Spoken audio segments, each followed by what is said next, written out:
Voilà, merci Solène et merci pour l'invitation. On est très content de revenir ici. Donc effectivement, cette conférence, c'est le sujet aussi de notre livre. Donc on s'était dit il y a quelques temps qu'on voulait vulgariser un peu notre discipline, la spectroscopie, qui n'est pas si connue que ça du grand public et qui a pourtant beaucoup d'importance, comme vous le verrez. Donc on va se répartir 6 parties à 3. Ça va, c'est divisé par 3. Donc on va parler un peu d'historique de la lumière, de l'étude de la lumière. On en viendra à la révolution quantique d'il y a pile un siècle. Et puis après, on vous montrera tout ce qu'on peut faire aujourd'hui de manière high-tech, comme on a mis là, en explorant tout le spectre électromagnétique, mais on parlera de ce que c'est que tout ça. Y compris, on ira très loin dans l'espace et on reviendra chez nous avec les utilisations dans la vie de tous les jours. Alors, je vais commencer par la partie un petit peu histoire, entre guillemets, qui sera courte parce que ça pourrait faire une conférence entière. Alors, on s'intéresse à la lumière, on s'interroge sur la lumière depuis toujours, je pense depuis l'Antiquité. Alors, on ne va pas remonter jusque-là, ça c'est l'illustration de la légende viking du Bifrost, qui est le chemin magique qui relie le monde des dieux, l'Asgard, au Midgard des humains, et qui permettait à Thor de venir donner des coups de marteau.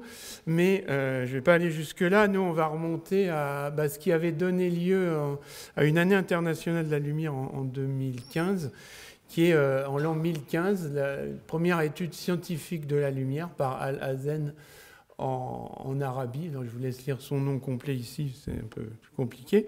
Mais à l'époque, en 1015, il publie un traité d'optique en 7 volumes, rien que ça. Et il décrit plein de choses. Alors, il va décrire le fonctionnement de l'œil.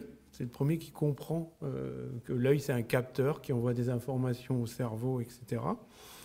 Et puis, il invente aussi ce qu'on voit derrière, la chambre noire, la camera obscura en latin, où, vous voyez, dans une pièce avec un petit trou, on projette l'image ici du paysage.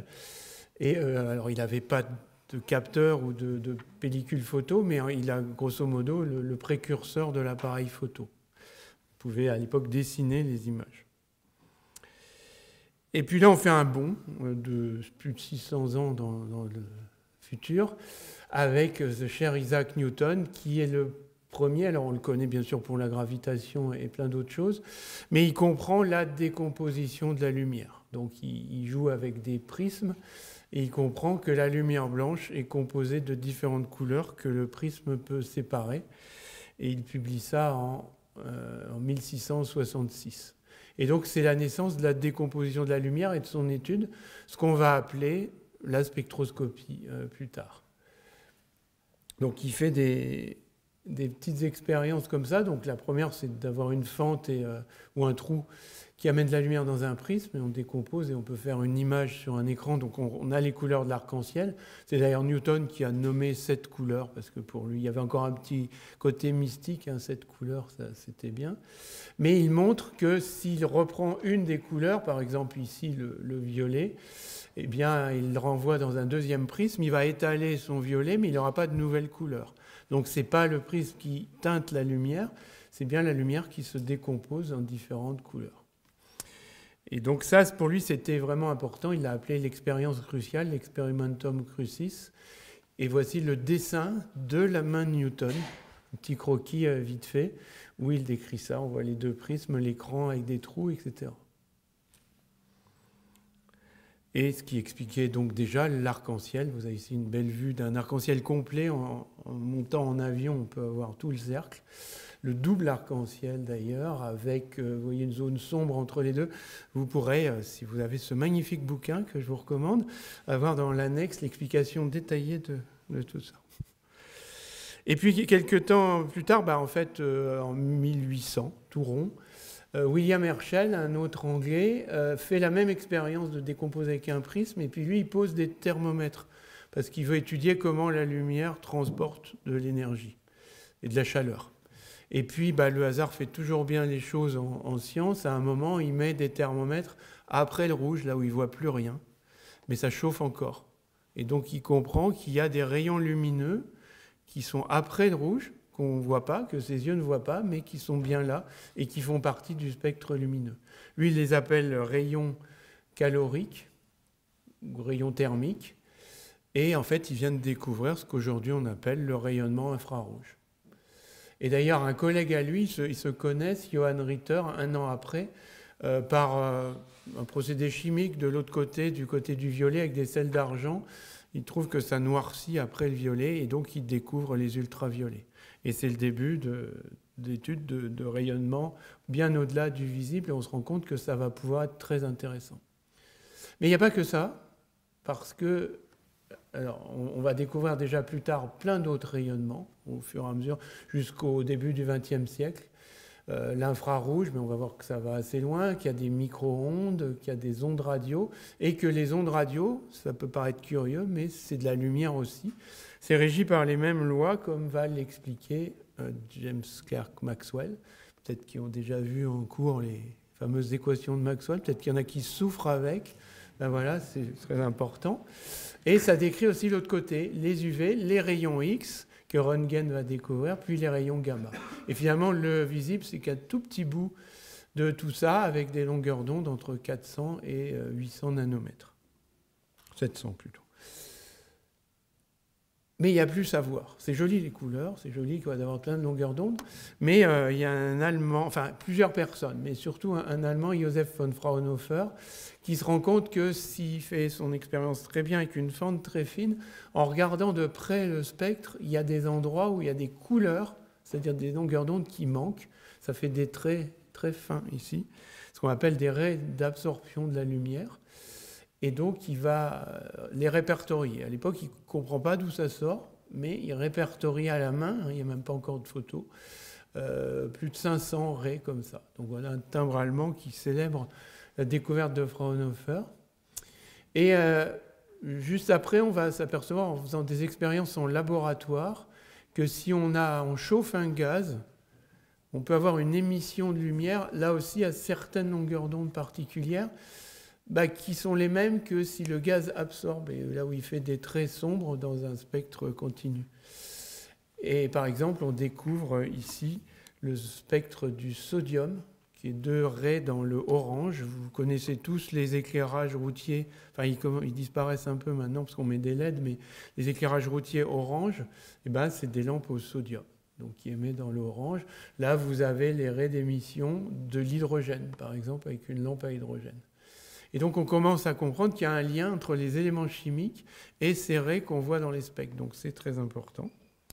Mais, donc c'est ce qu'on a ici. Soit un gaz qui absorbe une lumière continue et on a des raies d'absorption dans le spectre. Soit un gaz chaud, tout simplement, comme dans un tube d'éclairage, une nébuleuse, on verra ça plus tard. Et on a des raies d'émission discrètes.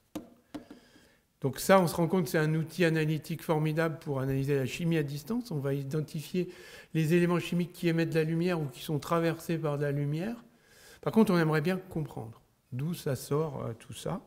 Et c'est là qu'il va falloir attendre un petit peu, et les années 1920. Et je passe la parole à Arnaud. Donc j'ai la lourde tâche de vous expliquer la révolution quantique en 10 minutes. Alors, on démarre par une photo de classe. Souvent, je compare cette photo avec mes étudiants en leur disant c'est l'équivalent de l'équipe de foot française 98, mais dans le monde de la physique en 1927. Vous êtes en Belgique, vous êtes à Solvay, un industriel qui est mécène et qui rassemble toutes les têtes pensantes qui vont créer cette science, la physique quantique. Et on ne peut pas parler de spectroscopie sans parler de physique quantique, parce que ce que Vincent vient de vous présenter, ce mystère autour des raies spectrales, il va falloir une théorie qui va permettre d'expliquer en particulier ce qu'on voit, cette espèce de code-barre discret, et pourquoi il y aurait quelque chose de discret dans le monde, dans la nature, dans le monde de la physique. Alors là, vous voyez à quel point la physique était mixte à l'époque, puisque vous pouvez voir effectivement une parité absolument catastrophique. Vous aurez reconnu, j'espère, la seule femme qui est sur la photo, qui est très bien. Alors nous, on a la chance, vous verrez, on a été préfacé par une prix Nobel française de physique pour notre bouquin. Et puis on voit d'autres personnes, alors j'ai le pointeur laser. Moi, j'aime bien montrer les deux compères, ils étaient inséparables, ils étaient super copains. C'est Pauli Heisenberg, que vous voyez ici. Avec son nœud papillon, celui-là, il est connu pour son chat, c'est Très bien. Et puis, bien sûr, la superstar, vous l'aurez reconnu au milieu, ici, hein, Einstein. Ah, quelqu'un qui, pour ceux qui aiment la BD ici, qui a inspiré le professeur Tournesol, c'est Auguste Piccard, hein, qui est quelqu'un qui a travaillé sur les bathyscaphes et qui est le grand-père de Bertrand Piccard, si vous connaissez le projet Solar Impulse, par exemple. Voilà, donc tout ce beau monde a œuvré à la physique quantique. Alors, le point de départ de la physique quantique, il arrive au début du siècle et on l'attribue souvent à Max Planck, qui était sur la photo précédente. Et donc, lui, il s'est donné comme mission d'expliquer le lien entre la température, la chaleur et les couleurs. Et on sait depuis des siècles et des siècles, les forgerons, les potiers, que quand on va chauffer un objet, il va pouvoir prendre différentes couleurs. Et donc, Planck étudie ça. Et puis, expérimentalement, on voit que, en fait, quand on va monter la température, on va avoir à chaque fois un maximum d'intensité lumineuse associée à une couleur donnée. Donc, on voit que plus on chauffe et plus on va aller vers le violet. Ça, c'est l'expérience. Mais il n'y avait pas de théorie qui permettait de reproduire cette expérience.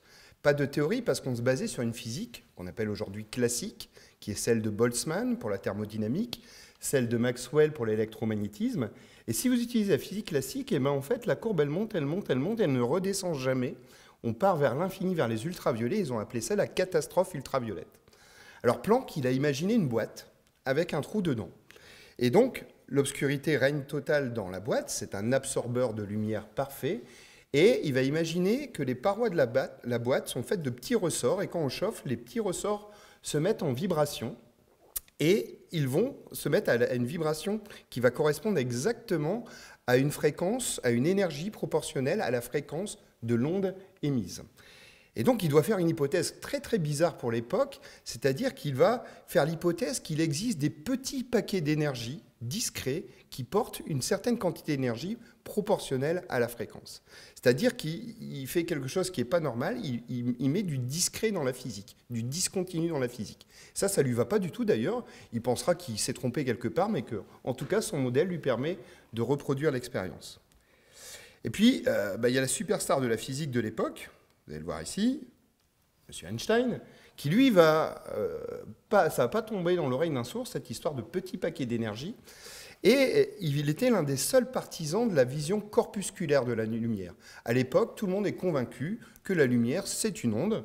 On verra tout à l'heure l'expérience des fonds de Young qui ont convaincu le monde de la nature ondulatoire de la lumière. Mais pourtant, Einstein, il croit au côté corpusculaire. Et donc, il va chercher une expérience. Et donc, la fameuse année Mirabilis, 1905, où il a tout découvert, la relativité, etc. En fait, il ne va pas avoir le prix Nobel pour la relativité, il va avoir le prix Nobel pour l'effet photoélectrique. C'est-à-dire qu'on prend de la lumière, et si on la considère comme corpusculaire, cette lumière va frapper une plaque métallique.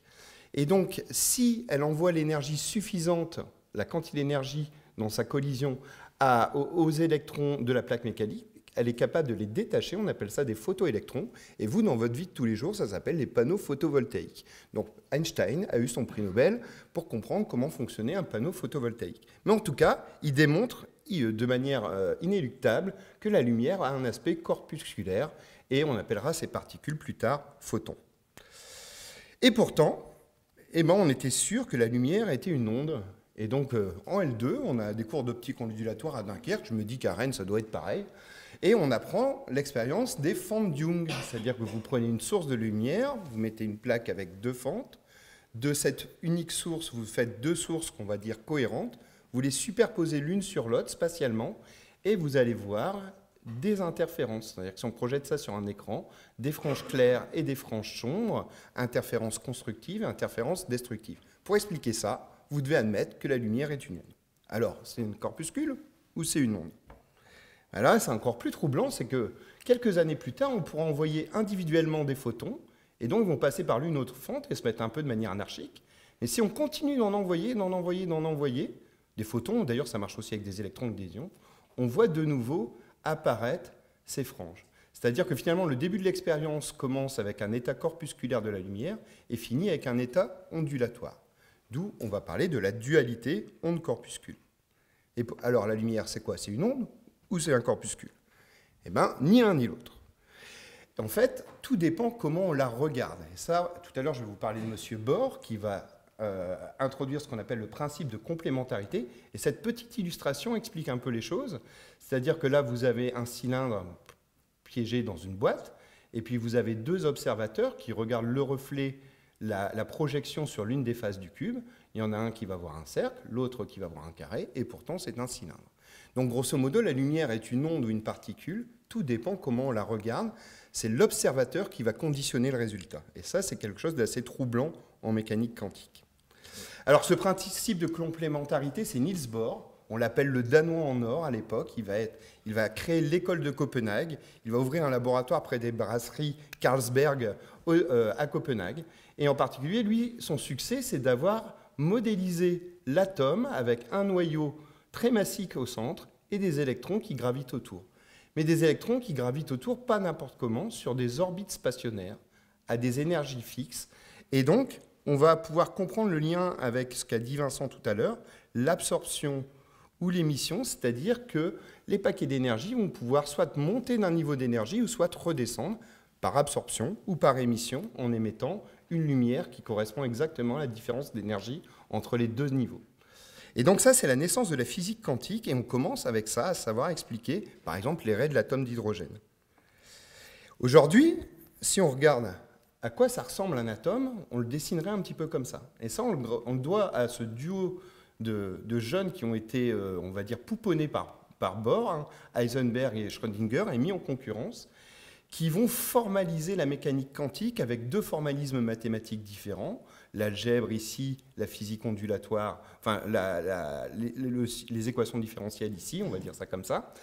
Et en tout cas, ils vont pouvoir donner la meilleure description possible des objets quantiques, et en particulier une nature probabiliste. Et donc, quand vous regardez ça, vous êtes en licence, vous avez dû apprendre en chimie les orbitales, la probabilité de présence d'un électron autour d'un atome. Donc on a une espèce de nuage où on ne sait pas trop bien où se trouve la particule. Alors faire de la spectroscopie, finalement, c'est de comprendre ces niveaux d'énergie. Nous, notre gagne-pain, c'est d'arriver à décrire la matière sous forme de niveaux d'énergie discrets, discontinus. Alors tout à l'heure, on a vu les transitions électroniques. Mais quand vous avez une molécule, il n'y a pas que les transitions électroniques. La molécule va vibrer ou dans un gaz tourner sur elle-même.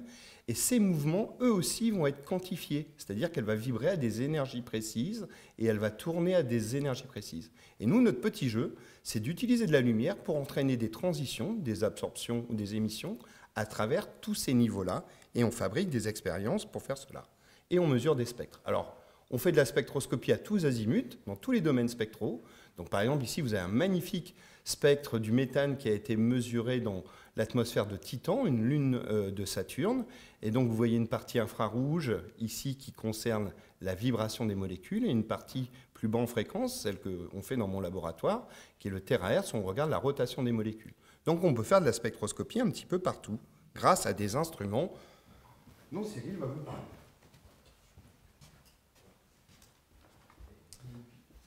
Donc, merci Arnaud. Donc, juste voilà, le t-shirt, l'équation de Schrödinger, voilà, les grands messieurs, ce qu'ils ont fait, c'est résumé sur cette ligne.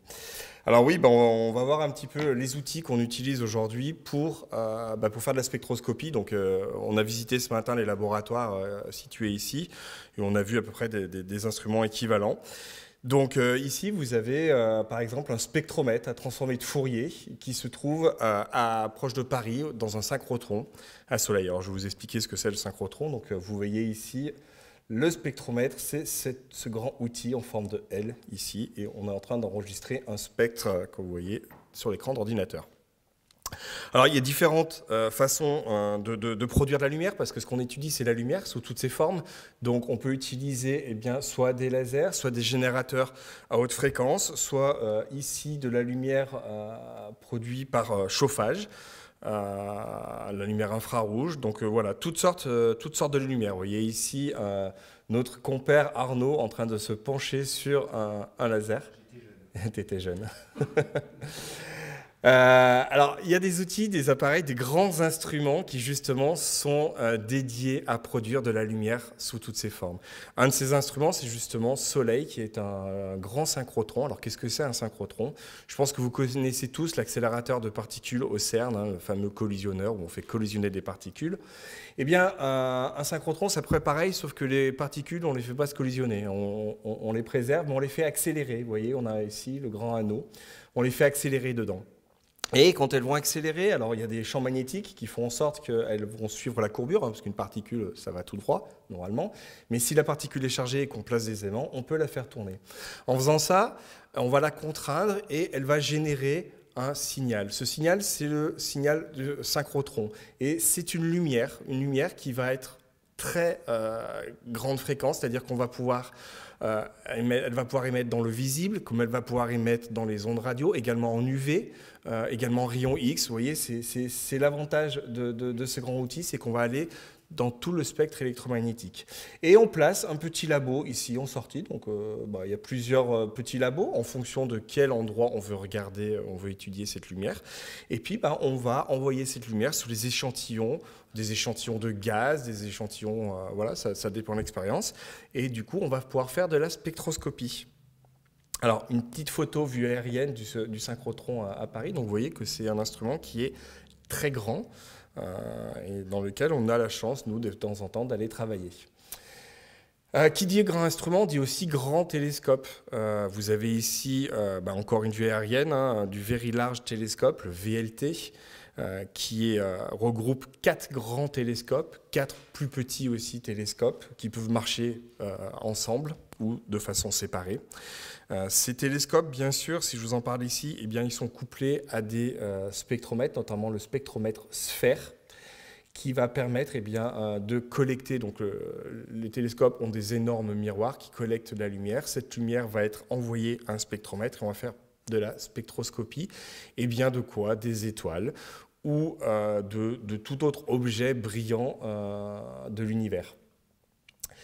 Mais le VLT étant un très grand télescope, les scientifiques ne s'en satisfont pas. Ils veulent encore plus grand. Et c'est pour ça qu'actuellement est en construction, alors là c'est une vue d'artiste parce qu'il a bien avancé mais il n'est pas encore fini, c'est l'Extremely Large Telescope, l'ELT, qui est un méga projet européen, dont la première lumière est prévue très prochainement, en 2027 normalement. Et là, on a affaire à un télescope dont le diamètre du miroir est de l'ordre de 38-39 mètres à peu près. Donc vous imaginez la bête. Alors bien sûr, ce n'est pas un miroir en une pièce, c'est un miroir composé de plusieurs petits miroirs qui sont assemblés les uns avec les autres. Mais quand même, voilà, on a le plus gros télescope jamais construit qui est en train d'être fait. Tous les segments d'ailleurs des miroirs ont été construits. Ils ont même, je crois, été acheminés au Chili, parce que ça se trouve au Chili.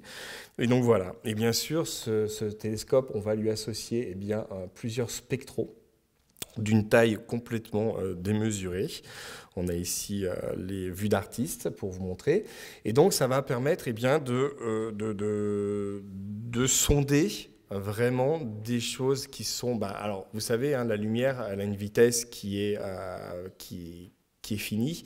Et de fait, plus on regarde loin, plus on regarde dans le passé. Donc en fait, avec ce télescope, on va être capable de remonter très très loin dans le passé et d'en apprendre beaucoup sur l'univers. Alors, bien sûr, on disait, hein, le spectre électromagnétique, c'est quelque chose de très grand et il n'y a pas que le visible qui intéresse. Le VLT, c'est dans le visible, le LT, c'est également dans le visible, mais on a d'autres endroits du spectre qui nous intéressent et notamment le domaine micro-ondes ou radio. Et ça, pour l'observer, on n'a pas besoin de télescope classique, il ne faut pas des miroirs, mais il faut des antennes. Et on a ici le réseau d'antennes ALMA qui va observer donc le ciel en micro-ondes. On est encore au Chili, hein, le Chili est réputé pour la qualité du ciel exceptionnelle avec un taux d'ensoleillement vraiment incroyable. Et donc voilà, le réseau ALMA qui va observer donc vraiment beaucoup le ciel en micro-ondes.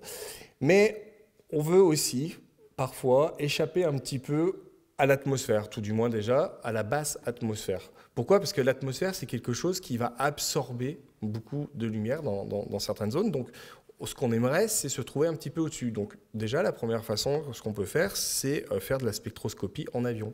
Vous avez ici Sophia, l'expérience Sophia, donc qui était à bord d'un avion. Alors, je pense que ça ne doit pas être évident de faire de la spectro en mouvement comme ça, mais bon, ils y sont très très bien arrivés. Voilà une vue de l'expérience. Alors, pourquoi on essaye d'aller comme ça en altitude? Eh bien, tout simplement, on a ici les fenêtres atmosphériques. Donc, on a le signal, la transmission de l'atmosphère. Et vous voyez qu'il y a des endroits où il n'y a pas de transmission, où la lumière, elle va être arrêtée par l'atmosphère. Alors, on a l'explication du pourquoi, justement. On voit qu'une des molécules les plus importantes dans cette absorption, c'est l'eau. L'eau qui est la molécule la plus importante pour l'effet de serre. Parce que bien sûr, il y a corrélation. Hein. Si je retiens de la lumière, je retiens de la chaleur, parce que essentiellement c'est dans l'infrarouge, et donc je participe à l'effet de serre. Donc on voit que l'eau, c'est la molécule qui est la plus importante. Mais on a également l'ozone, ici, l'ozone qui a une très forte absorption, et bien évidemment dans les UV. Hein, et on lui dit merci, sans elle, on ne serait pas là. Et donc bien sûr toutes les autres molécules qui participent, on a le CO2, on a le méthane, voilà, on connaît bien aujourd'hui malheureusement leur effet nocif sur l'atmosphère. Et donc, ce qui est important, c'est que si, par exemple, on veut observer dans l'infrarouge, on voit que eh bien, l'atmosphère va être vraiment gênante et on va avoir besoin d'aller encore plus au-delà que ce que peut le faire un avion et on va aller dans l'espace. Et notamment, on a ici une belle vue d'artiste du James Webb Telescope qui a été lancé à Noël, le jour de Noël en 2021. C'est un télescope spatial qui est dans l'infrarouge, d'où la belle couleur de son miroir qui est fait en or, non pas parce que les scientifiques sont bling bling et aiment l'or, mais juste parce que c'est un matériau qui reflète très bien dans les infrarouges. Et donc ce télescope, il est placé assez loin de la Terre, sur un point particulier, et il observe maintenant le ciel dans l'infrarouge moyen et lointain. Alors bien sûr, il est équipé de spectromètres, donc vous avez ici une vue d'un des spectromètres. Il est capable de faire quelque chose qui est assez génial, hein, c'est de la spectroscopie multi-objets. Alors, ce n'est pas le premier télescope à faire ça, mais il le fait vraiment bien. Donc, en gros, vous voyez, il prend une photo d'un champ. Alors, ces télescopes-là, ils sont tellement sensibles que quand il y a un champ qui est vide, en réalité, on se rend compte qu'il y a plein de galaxies dedans. Il quadrille l'image, il met des petites fentes aux endroits qui sont jugés intéressants par les scientifiques et on obtient des spectres. Donc, en fait, en une image, on est capable de tenir plein de spectres de différents objets. Et ça, c'est un gain de temps phénoménal quand on cherche à étudier justement des objets du ciel profond. Voilà, donc c'est mon compère Vincent qui va suivre cette aventure. Donc maintenant qu'on vous a présenté un petit peu tout ça, on va se promener dans l'univers, dans ce spectre électromagnétique. Voilà, comme je vous le disais au début, on s'est rendu compte à partir du 19e siècle qu'on n'avait pas que la lumière visible, plein d'autres rayonnements. Et comme l'a dit Cyril, parfois, par contre, l'atmosphère nous gêne. Donc on va parcourir un petit peu tout ce qu'on peut faire. Et effectivement, ces différents rayonnements déjà permettent de sonder la matière à différents niveaux. Tout ce qui dépend des noyaux atomiques, des réactions nucléaires, etc., ou de ce qui se passe dans les noyaux, c'est très énergétique, donc ça va être des rayons X ou des rayons gamma. Si on veut chambouler un peu, faire bouger les électrons dans les atomes ou les molécules, on va être une énergie un peu plus basse, donc on va être dans le visible ou dans l'ultraviolet. Si on veut faire bouger les atomes à l'intérieur de la matière, dans les molécules ou les cristaux, eh bien là, on va être déjà dans l'infrarouge. Et puis, si on veut faire quand même bien, Arnaud, faire tourner les molécules, eh ben, on va se diriger plus vers le terahertz ou les micro-ondes, ou les radiofréquences. Et donc, on va pouvoir observer tout ça dans l'univers. Vous voyez que la conférence est très teintée, il y a beaucoup d'astro. Arnaud parlera d'autres choses, mais avec Cyril, on aime ça. Donc, en ondes radio, on peut faire des images avec des radiotélescopes, donc des grandes paraboles. Ici, vous avez un négatif d'une image visible de 3 galaxies qu'on voit là. eh bien, en ondes radio, on voit beaucoup plus de choses. On ne voit pas du tout pareil. Ici, on est sur une longueur d'onde radio de l'hydrogène et on voit des ponts d'hydrogène. On voit que ces 3 galaxies sont reliées par des ponts de matière qui sont de l'hydrogène qu'elles échangent entre elles. Donc ça donne des informations extrêmement importantes qu'on n'a pas dans l'image visible. Alors ça marche bien au sol. Les ondes radio traversent l'atmosphère et on peut avoir des radiotélescopes géants comme ici le VLA. En micro-ondes, on peut alors soit faire du sol, on a parlé d'ALMA, soit faire aussi des choses dans l'espace. Ici, c'était le télescope Herschel. Et vous avez sur un fond de nébuleuse d'Orion, des nuages d'Orion, vous avez un spectre où on a identifié plein de molécules en tout genre qui nous montrent toute la chimie riche qui se produit dans ces nuages moléculaires. Donc voici le télescope Herschel qui ne fonctionne plus aujourd'hui, mais qui a donné des informations absolument capitales qu'on continue d'exploiter. Et le but, c'est d'étudier toute cette chimie. C'est vrai que depuis les années 1950, ça a surpris au début. On s'est rendu compte que malgré que l'espace soit très vide, il y a une chimie, et en particulier une chimie organique à base de carbone, d'azote, d'oxygène et d'hydrogène, qui est très riche, et il se forme plein de molécules dans l'espace et qui ont pu, à un moment ou à un autre, atterrir sur des planètes. Et on pense que, non pas le vivant, mais des briques du vivant viennent de l'espace. Et donc, il y a un gros enjeu d'étudier toute cette chimie du milieu interstellaire. Et alors, vous ne lirez pas le tableau, mais c'est juste pour vous montrer une grande liste de molécules. Depuis qu'on l'avait fait l'an dernier, il y a peut-être des nouvelles molécules. Maintenant, on est à 300, on était à 280 il n'y a pas si longtemps. On a découvert plus de 300 espèces chimiques différentes, des molécules. Certaines sont très complexes, comme vous le voyez à la longueur des chaînes ici, dans le milieu interstellaire. Et effectivement, ces découvertes grimpent depuis les années 1970. On a de plus en plus de molécules découvertes.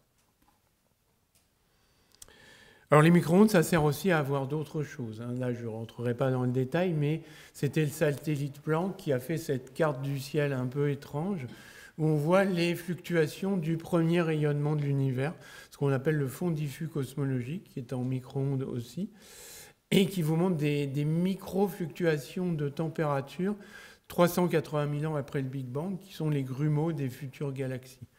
Donc en micro-ondes, on peut faire de la cosmologie également. Et ça, c'était pris de l'espace. En infrarouge, vous avez vu que l'atmosphère bloque beaucoup, donc il faut aller plutôt dans l'espace, et on peut détecter des molécules, ici des grosses molécules, du carbone 60 ou du carbone 70 dans une petite nébuleuse qui est ici. Et là, c'était un télescope qui s'appelait Spitzer, qui observait dans l'infrarouge.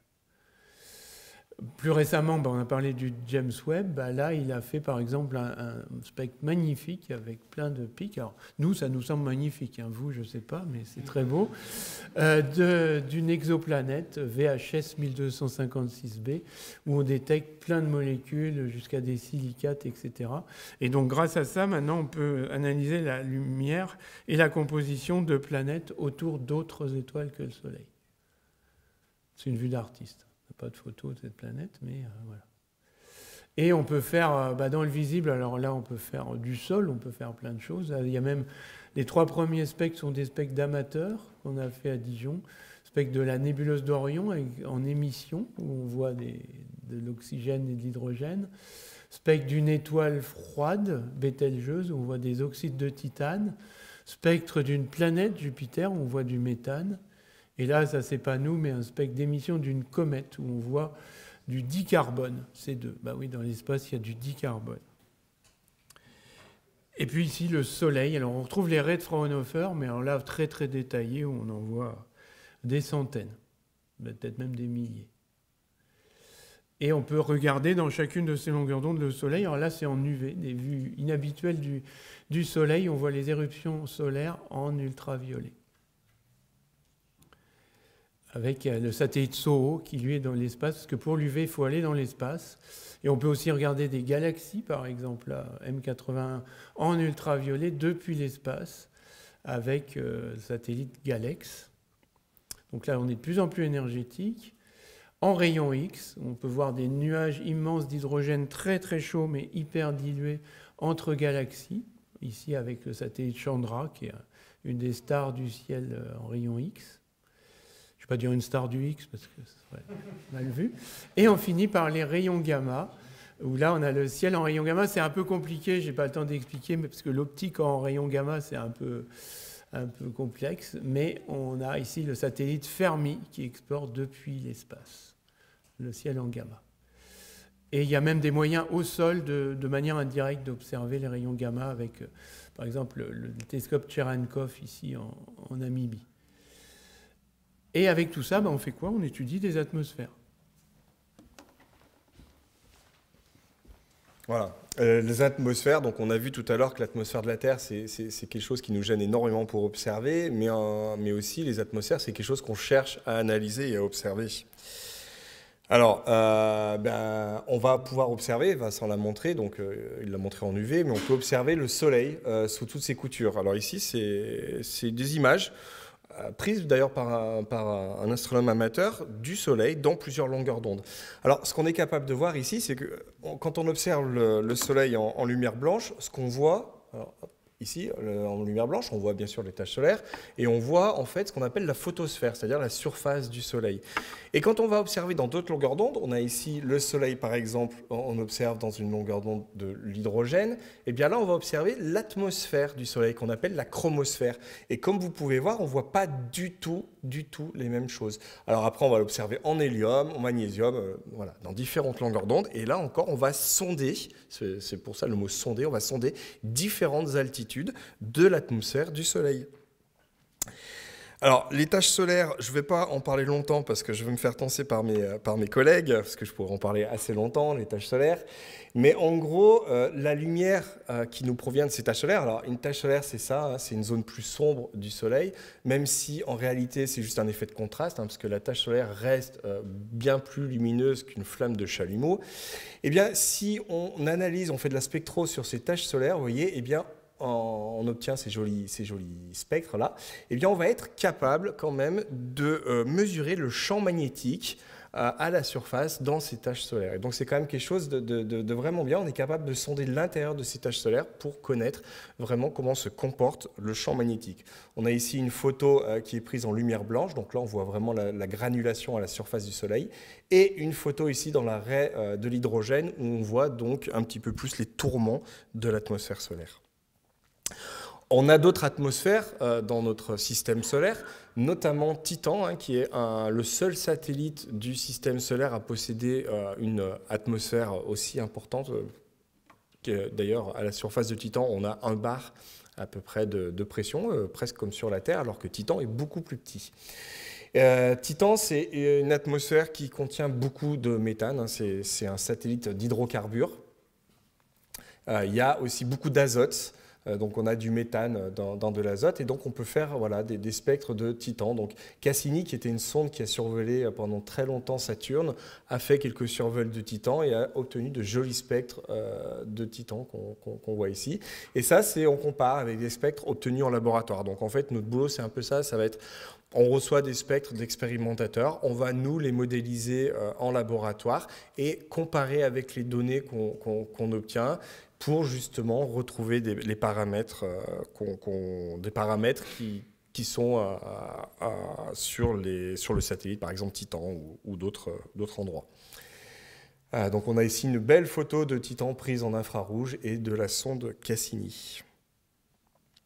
Alors, d'autres atmosphères dans le système solaire, c'est les atmosphères cométaires. Parce que oui, une comète, quand elle est loin du Soleil, c'est un bloc de roche, un caillou avec beaucoup d'eau dedans, mais sans atmosphère. Par contre, quand elle se rapproche du Soleil, eh bien, il va y avoir des petites éruptions de gaz qui vont, au bout d'un moment, former une atmosphère qu'on appelle la coma.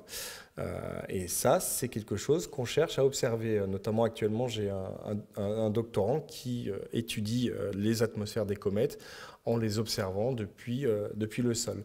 Donc, eh bien, qu'est-ce qu'on trouve dans les atmosphères de ces astres qui sont glacés et qui sont les témoins un petit peu de l'origine du système solaire? Eh bien, on va observer beaucoup de radicaux, hein, du CN ou du dicarbone. Alors tout le genre de molécules qui pourraient faire frémir des profs de physique-chimie, hein, qui ont tendance à dire à leurs élèves non, ces molécules n'existent pas. Bon, en fait, si, elles existent beaucoup, mais elles sont produites dans des cas très particuliers. Voilà une belle photo d'une comète pour laquelle on avait envoyé une sonde s'écraser dessus. Alors, d'autres atmosphères, c'est aussi les exoplanètes. Les exoplanètes, c'est quoi? C'est des planètes en orbite autour d'autres étoiles. On a ainsi l'exemple d'une planète qui va passer devant son étoile et on voit qu'on est capable de détecter la présence d'une planète autour d'une autre étoile en analysant le flux lumineux qui provient de cette étoile.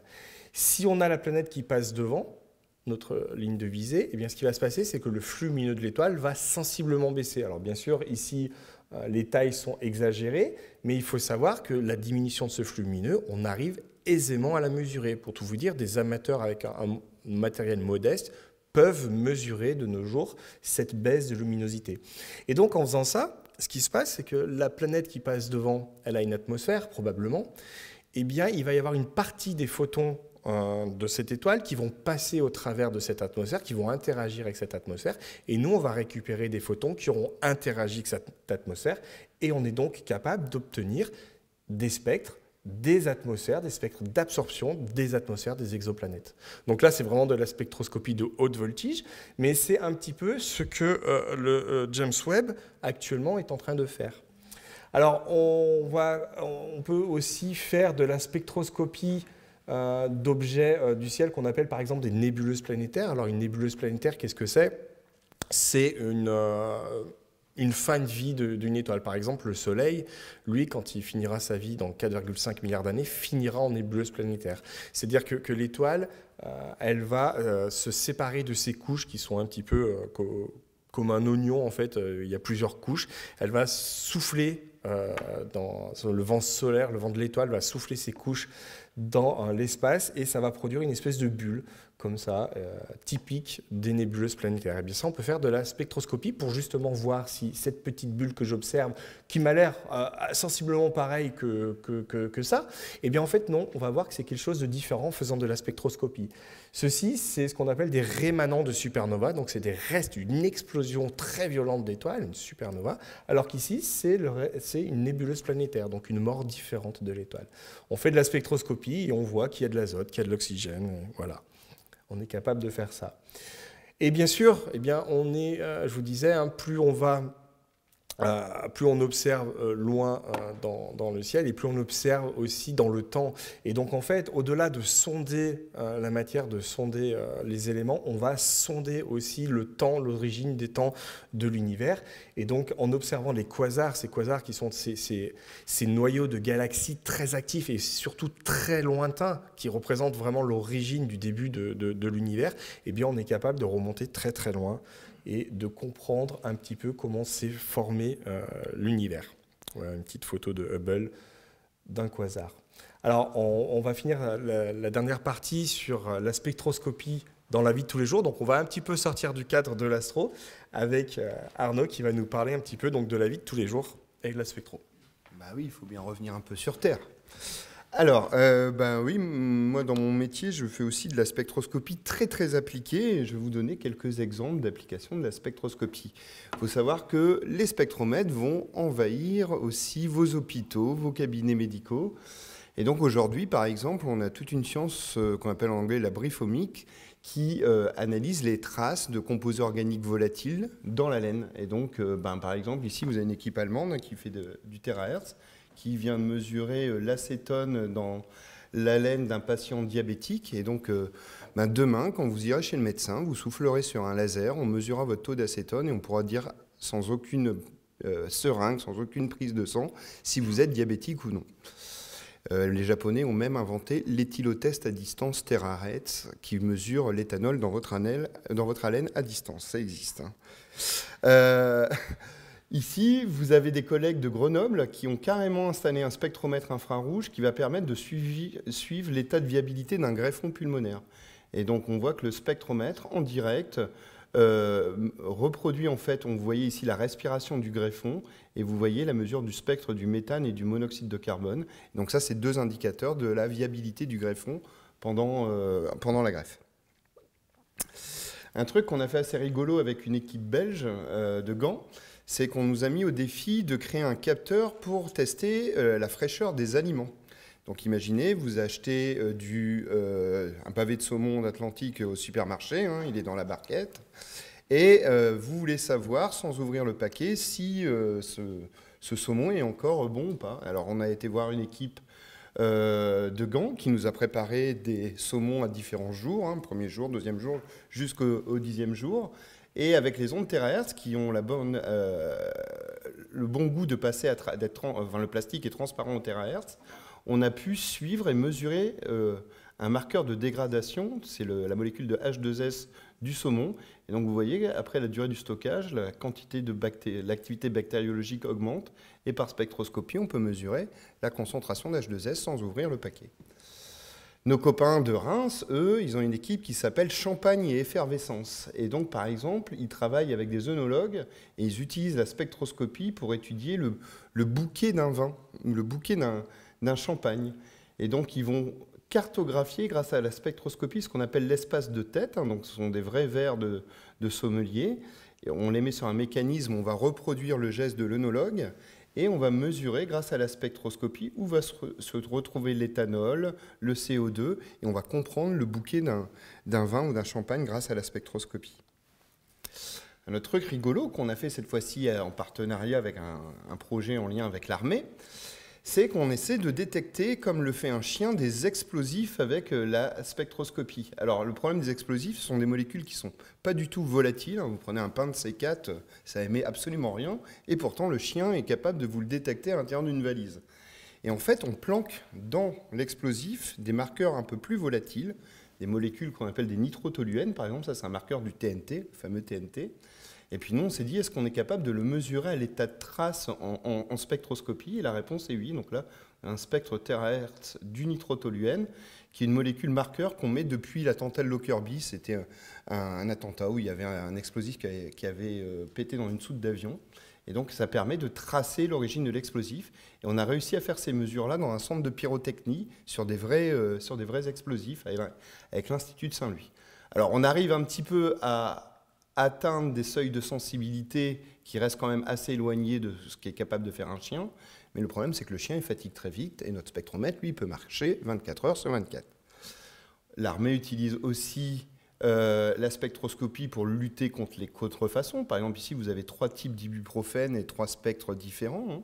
On peut aussi, à partir de la spectroscopie, faire de l'imagerie et aller regarder, par exemple, des substances, des armes chimiques qu'on pourrait planquer dans un paquet.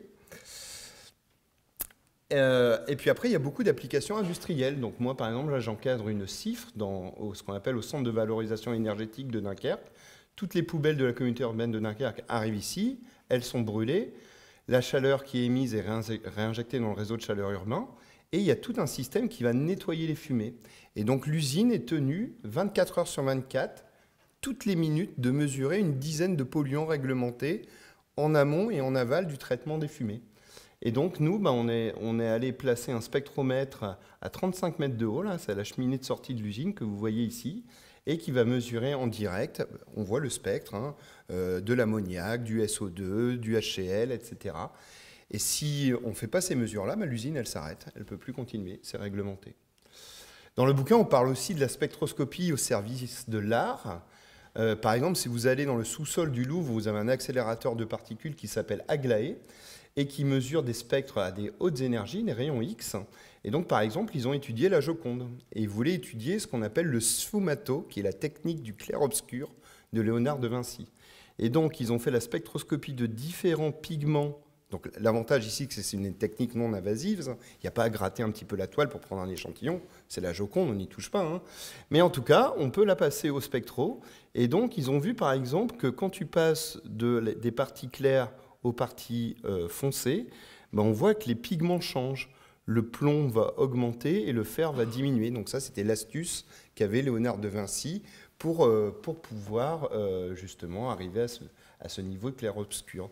Donc il y a des partenariats avec des historiens de l'art et les spectroscopistes pour répondre à ce genre de questions.